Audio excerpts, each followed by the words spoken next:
Hello friends, আপনজন কিচেনে আপনাদের সবাইকে স্বাগত জানাই। প্রচণ্ড ঠান্ডা পড়েছে, আর এই ঠান্ডার মরশুমে গরম গরম ভাত আর গরম গরম মটনের ঝোল খেতে সবারই খুব ভালো লাগে। তাই আজকে যে রেসিপিটা শেয়ার করছি সেটি হলো আলু দিয়ে মটনের ঝোল। তা চলুন দেখে নিন কীভাবে অত্যন্ত সহজ উপায় আলু দিয়ে মটনের ঝোল তৈরি করতে হয়। প্রথমে আমি নিয়ে নিয়েছি মটন, তারপরে নিয়েছি আলুগুলোকে আমি এইভাবে ডুমো ডুমো করে কেটে নিয়েছি। আর মশলার জন্য নিয়ে নিয়েছি পেঁয়াজ কুচি, রসুন কুচি, আদা কুচি আর টমেটো কুচি। এই সমস্ত মশলাগুলোকে প্রথমে আমি মিক্সিতে পেস্ট করে নেব। গ্যাসে কড়া বসিয়ে দিয়েছি, কড়াইতে দিয়ে দেবো সর্ষের তেল। তেলটা আমার গরম হয়ে গেছে, এর ভেতর দিয়ে দেবো একটু নুন যাতে তেলটা ছিটকে না আসে। তারপরে আমি এই তেলের মধ্যে মটনের আলুগুলোকে একটু হলুদ দিয়ে লাল করে ভেজে নেব। দেখুন আলুগুলো আমার লাল করে ভাজা হয়ে গেছে, এইবার আমি বাটিতে তুলে ফেলবো।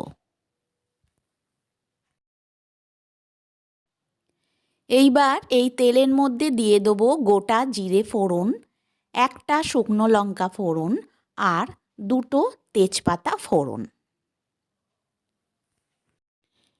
এইবার কড়ার মধ্যে পেঁয়াজ কুচি, টমেটো কুচি আর একটু নুন দিয়ে হালকা ফ্রাই করে নিন।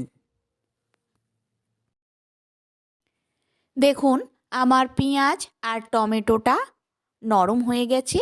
এইবার আমি কড়ার ভেতর দিয়ে দেবো ধুয়ে পরিষ্কার করে রাখা মটনগুলোকে, তারপরে খানিকক্ষণ নাড়াচাড়া করে নেব।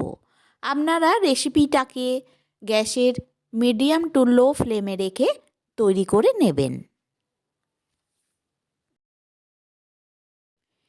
এইবার কড়াইতে দিয়ে দেবো আদা রসুন পেঁয়াজের পেস্টটা, তারপরে দেবো জিরে গুঁড়ো, লঙ্কা গুঁড়ো, হলুদ গুঁড়ো, ধনে গুঁড়ো আর দেবো 2 চামচ টক দই। যেহেতু মাংসটা আমি কড়াইতে তৈরি করব, সেহেতু আমি এখানে টক দই ইউজ করেছি। টক দই দিলে মাংসটা অনেকটা নরম হয়ে যাবে এবং খেতেও খুব সুস্বাদু হবে।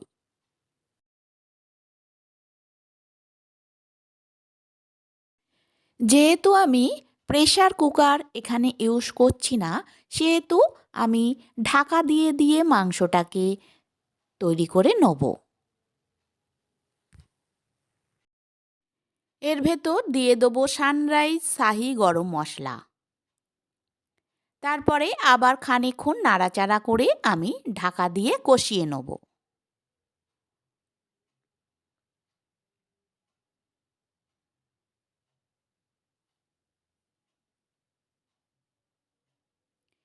দেখুন আমার মটনটা খুব সুন্দরভাবে কষানো হয়ে গেছে, মটনের থেকে তেল ছাড়তে শুরু করে দিয়েছে। এইবার আবার খানিকক্ষণ নাড়াচাড়া করে আমি আবার ঢাকা দিয়ে দেবো 5 মিনিটের জন্য। দেখুন আমার মটনের সাথে মশলাটা খুব সুন্দরভাবে কষানো হয়ে গেছে। এইবার এর ভেতর দিয়ে দেবো আমার ভেজে রাখা আলুগুলো দিয়ে আবার খানিকক্ষণ নাড়াচাড়া করে নিতে হবে।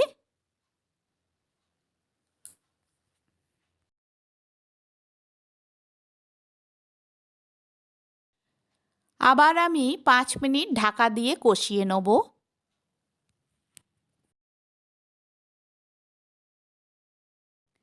দেখুন আমার মটন সম্পূর্ণভাবে কষানো হয়ে গেছে। এইবার আমি এর ভেতর দিয়ে দেবো ফুটন্ত গরম জল। গরম জল দিয়ে 15 মিনিট ঢাকা দিয়ে আবার রান্না করে নিতে হবে। আপনারা মটনে কখনোই ঠান্ডা জল ইউজ করবেন না, গরম জল ইউজ করবেন, তাতে মটন খেতে সুস্বাদুও হবে এবং নরমও হবে। 15 মিনিট বাদে ফিরে আসলাম।